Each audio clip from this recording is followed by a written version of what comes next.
आता पाहूयात मुंबई पुण्यातील टॉप 9 बातम्या।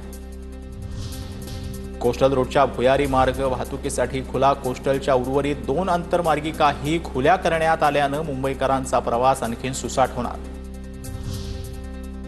पर्यावरण मंत्री पंकजा मुंडे यांच्याकडून सिद्धिविनायकाचं दर्शन, सिंगल यूज प्लास्टिकचा वापर बंद करावा यासाठी भाविकांना आणि व्यापाऱ्यांनाही पंकजा मुंडेंच्या हस्ते कापडी पिशव्यांचं वाटप। सिंहगड किल्ला 2 जून पर्यंत पर्यटकांसाठी बंद। सिंहगड किल्ल्यावर वन विभाग, पुरातत्व विभाग आणि जिल्हा परिषदेकडून संयुक्त अतिक्रमण विरोधी कारवाई। पुण्यात ड्रोन कॅमेराद्वारे चित्रीकरणास परवानगी बंधनकारक असणार, अन्यथा कारवाई होणार। खासगी कार्यक्रमांसाठी 7 दिवस आधी पूर्व परवानगी आवश्यक। गणेशोत्सवात दगडूशेठ गणपती यंदा केरळमधील श्री पद्मनाभ स्वामी मंदिरात विराजमान होणार। सार्वजनिक गणपती ट्रस्टकडून सजावटीचा शुभारंभ सोहळा संपन्न।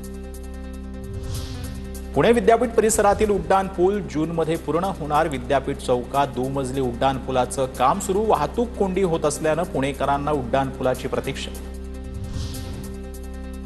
पुण्यातील आंबेगाव परिसरातील शिवसृष्टीच्या गेटवर लघुशंका करणाऱ्या अमोल कुलकर्णी विरोधात गुन्हा दाखल। त्याचा व्हिडिओ व्हायरल, मराठा कार्यकर्ते आक्रमक।